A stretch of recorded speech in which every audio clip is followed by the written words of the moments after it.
Squirrel. In this episode, you'll learn what my high school janitor can teach you about attracting your ideal clients. Squirrel. Hi, I'm Katie McManus, business strategist and money mindset coach, and welcome to the Weenie Cast. Squirrel. I have the most traumatizing recurring nightmare.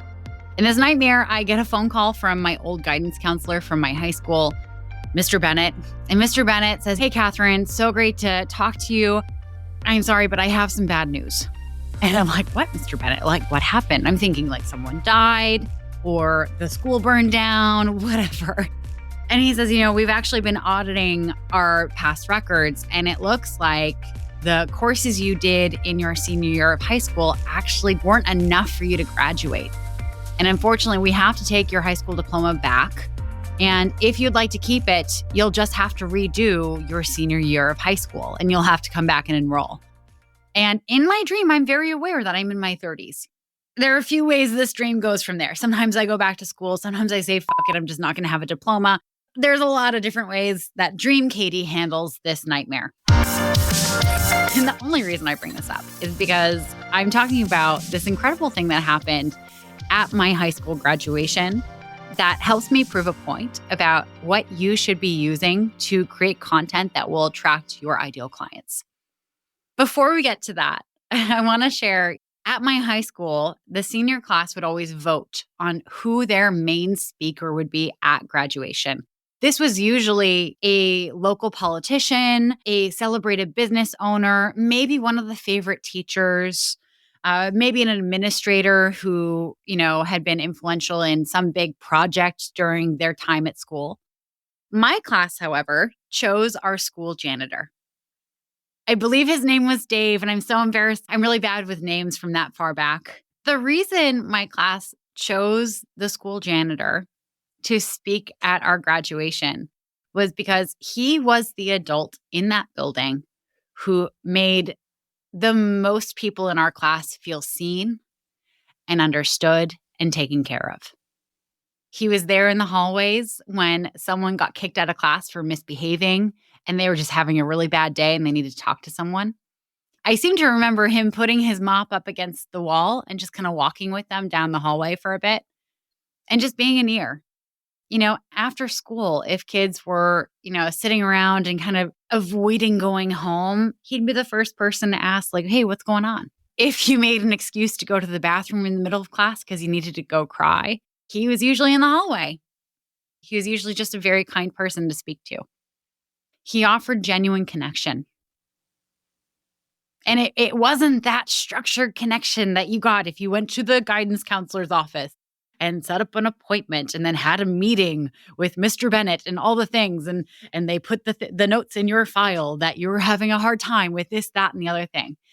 He was just an adult who cared. He gave a fuck. When he got up to speak, he was incredibly touched that he was being recognized in this way. And I don't think he realized until that moment what a difference he made in so many teenagers' lives. Simply by being there, simply by listening, simply by giving a fuck and caring. It's really something special to be able to do that for kids that, have adults around them that might not be listening. And I'm sure as I'm describing this person, you're listening, thinking about this person that was there for you when you were younger. That adult who is just kind of always there in the periphery, who if you needed to talk to them, or if you were crying, they would ask you, "What's going on? You okay?" We remember these people. These people have a very special place in our hearts, even if we can't remember their names 20 years later. I say all this to prove a point that ChatGPT is shit. As you're growing your business, I know a major part of promoting your work and marketing yourself and being on social media is coming up with a crap ton of content. And it's so easy now that we have this incredible robot brain to turn to go and give them a couple prompts and get some language back and say, "Amazing, this is content that I'm going to share on social media that's going to convince people that they need to hire me." Guess what? ChatGPT can't build connections. ChatGPT can't make people feel seen or heard. ChatGPT can't make people laugh in a genuine way. It can't represent your personality the way you show your personality. It's great for coming up with content ideas, but I don't want you becoming reliant on using ChatGPT content to promote your business. Because guess what? It won't work as well. In my programs, whether you work with me in my group program or one-on-one, the type of marketing that I teach is called empathetic marketing. And this style of marketing does a couple different things. It really communicates that you understand the troubles, the stresses, the fears that your ideal clients have. You exhibit that you deeply understand where they want to go from here. What does winning look like to them? And a lot of that is listening to them. And a lot of that is also sharing your personal stories, showing that you've been in their shoes. You've struggled with similar things, and you've overcome similar things. And by the way, if they're ready to overcome them, you're happy to be there to help them. In the content creation universe, there's this myth of giving value. All the social media gurus are out there saying, give value, give helpful tips, give listicles of things that people should do to move from X to Z and blah, blah, blah, blah, blah. Yes, you can absolutely give tips. You can exhibit how smart you are. You can teach. But I want to remind you, my senior class did not nominate a single teacher to speak. They nominated the person who was listening, who built those connections with them. Your ideal clients out there who are paying attention to your content are waiting for you to build that connection. They have enough people who are throwing information at them, who are trying to teach them shit that, in that moment, they're not ready to accept. And to prove this point, I'm going to tell you, what am I going to say next? Well, you'll have to keep listening to find out. But first, squirrel.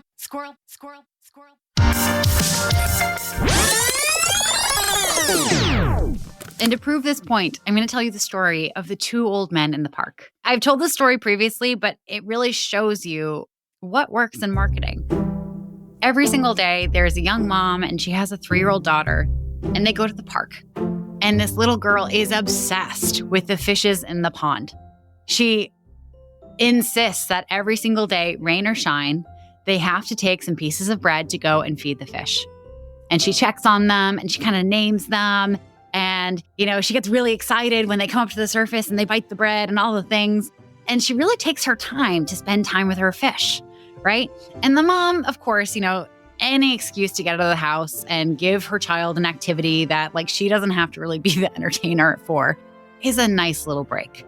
And so every single day around the same time, they go to the pond, the daughter feeds the fish, and the mom just kind of hangs back, watches. And occasionally she'll notice that around the same time every day, there are 2 old men that sit on either side of this little pond. One day, after they've been doing this for a long time, she realizes, this is so silly. I should just go and introduce myself. So she goes up to the first old man and tells him her name and says, hi, I see you here a lot. Thought it was just time that I introduced myself. And he says, oh, it's so nice of you to do that. Yes, my name is so-and-so. Please, have a seat on the bench. How's your day going? She says, oh, it's going really well. And he starts, talking, and he starts saying, I saw your daughter having a temper tantrum last week. And here's what I would have done differently. Here's the 3-step process that I would have taken to handle a child having a temper tantrum. And also, do you ever have a squeaky wheel on your office chair? Here's how you fix it. Also, if your door hinge is ever out of alignment, here's what you do with a hammer to just tap it back into place. And if you ever have a leaky faucet in your house, here's how you'd fix it from a plumbing perspective. But if you don't have those tools and you're a little nervous about doing plumbing work and you're waiting for an actual plumber, what you can do is you can tie a string around the tip of the faucet. And instead of the water doing the drip, drip, drip that drives you crazy, the water will just fall down that string to the bottom of the sink. And he goes on and he's sharing fairly helpful tips with her throughout the time that they're sitting on this bench together. And then, of course, it's time to go. The bread is done and the little girl has lost interest in the fish for the day. And the woman says, it's been so nice to talk to you. I will see you tomorrow. And they say goodbye. The next day, the woman comes back to the pond And instead of talking to the first old man, she decides she wants to say hi to the second old man, who's also there every day. And so she goes, and again, she introduces herself and, explains that, she sees him there all the time and thought it was time that she introduced herself. And he, says, "Oh my God, it's so nice to meet you. My name's so-and-so. Please come and sit down." And he asks her, how's her day going? And, he says, "I saw your daughter have that temper tantrum last week. And I just want to say you did a great job. I know having kids at that age is so tough. I had 3 of them. And the oldest one used to do this and it drove me crazy. And then the middle one would go off on these tears. And oh my God, I thought my wife was going to burn the house down. And our youngest, we are so delighted that our youngest has children now. So they get their comeuppance, right? They have kids and, their kids are around your daughter's age. And you know what? They call us, they're at their wits' end sometimes. And being a parent is so hard, isn't it? But it's so gratifying. And then he goes on to ask her questions about her life and about what's going on for her. And then he shares stories about himself. And throughout this time, she feels really connected to him. She feels seen. She feels acknowledged. She doesn't feel at all shamed for how he's observed her parenting her daughter. And then, of course, the daughter runs out of bread, loses interest. It's time to go. The next day, who is she going back to? The first old man or the second old man? And this is a rhetorical question, but there is a right answer. And it's the second one, of course. Not only that, but if she ever has a parenting question, if she ever wants feedback from someone who's been there, she's not asking the first old man who gave a ton of quote unquote value. She's going to the second old man who normalized the struggle, who didn't give her any suggestions how to do it better. Just acknowledged that it's hard and shared that he had a lot of experience with it. Didn't try to fix her problems and made her feel seen and listened to. When we're thinking about value, we oftentimes think of, well, what's the lesson that they're going to take away? What is the actual curriculum that they're going to walk away with that is going to show them how to get from point A to point B? But that's not all value is. Value is also a feeling. Value is that connection, that trust you build. I would actually argue that the value the first old man gave was pretty worthless. It was all stuff that if she actually had that problem, she could go onto the interwebs, Google search it, and find the answer. It was all stuff that I'm sure a million first old men have created YouTube videos about. But she can't get what she got from the second old man from a Google search. And neither can your clients. As you're thinking about what kind of content to create, I know it's really tempting to turn to tools like ChatGPT because that's what everyone's telling you to do. And it seems so easy. And as ADHD entrepreneurs, we're always looking for different ways to hack things and make it easier for ourselves. But it's not going to be as effective as actually just connecting with your ideal clients and showing that you understand where they are. There's this funny thing that happens with new business owners in particular, and especially people who have ADHD, is that when you start a business, you feel like you have to prove to the world that you know what you're talking about, that you're an expert, that you are a quantifiable authority in your industry. It's almost like you feel like you have to make a list of all the things that you know and present this list to everyone so that they can see that you know stuff. Because we're so self-conscious that people are going to think that we're dumb or we're doing it wrong or that we're not qualified for the thing. And this can come from a myriad of things. This can come from having massive shiny object syndrome, right? Where you're jumping from topic to topic. So you become a very spread out generalist. You're not necessarily an expert in one particular area. It can also come from people just treating you like you're not good enough. And it doesn't necessarily even have to be true. It could be rejection sensitivity dysphoria, where you're just perceiving the tone that they're speaking to you in as they're thinking that you're not good enough or you're not smart enough or you're not qualified enough. It's that self-rejection that you do to yourself that makes you feel like you have to prove to the world that you are smart and capable. The interesting thing about humans is we actually don't go around assuming everyone else is stupid. We actually go around assuming that everyone else is just as smart as we are until proven otherwise. So unless you hang around with really, really dumb people who are very aware that they're dumb, you do not have to prove anything. What you do have to do is you have to build connection with your ideal clients. That is the thing that is going to make you the most memorable. That is the thing that is going to create a special part in their hearts for you because you understood them more than anyone else. Especially if you're selling a high-level service that costs a lot of money. I want you to think about the people who are out there in the world who are following your content, who are reading it every single day and reading other people's content that's giving a ton of value. If they're going to spend a ton of money on solving this problem that you fix, are they likely to hire the person who's offering advice they can find on Google?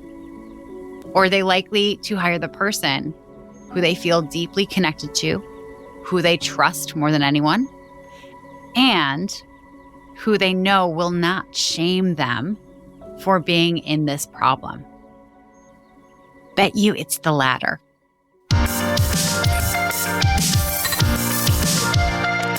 This doesn't just go for creating content, it also goes for engaging on other people's content. I want to urge you not to use ChatGPT or other AI tools to comment on other people's posts. It's obvious. I have started deleting comments that are obviously written by a robot because I'm not online to connect with robots. If I'm having a conversation with you in my comment section, I'm having a conversation with you. I don't want to have a conversation with a robot. If I did, I'd be spending a lot more time on ChatGPT and I'd be getting a little weird. We both know that. Not that I'm not already weird. I know using ChatGPT comes from a place of fear and worry that what you have to say is not good enough, that being you is not good enough. But I promise you, you are. I promise you that it doesn't matter how you show up. There are going to be people who, when you show up as your authentic self, will be drawn to you. You can make all the spelling mistakes, the grammatical mistakes that you want, and it really doesn't matter. And please, for the love of God, do not use ChatGPT to comment on my posts. Squirrel. If you're ready to stop being a weenie and actually run a business that makes money, then go ahead and book a Generate Income strategy call with me by going to weeniecast.com/strategy call. On this call, we will talk about your goals, your dreams, and your frustrations in getting there. And if it's a fit for both of us, then we can talk about different ways to work together.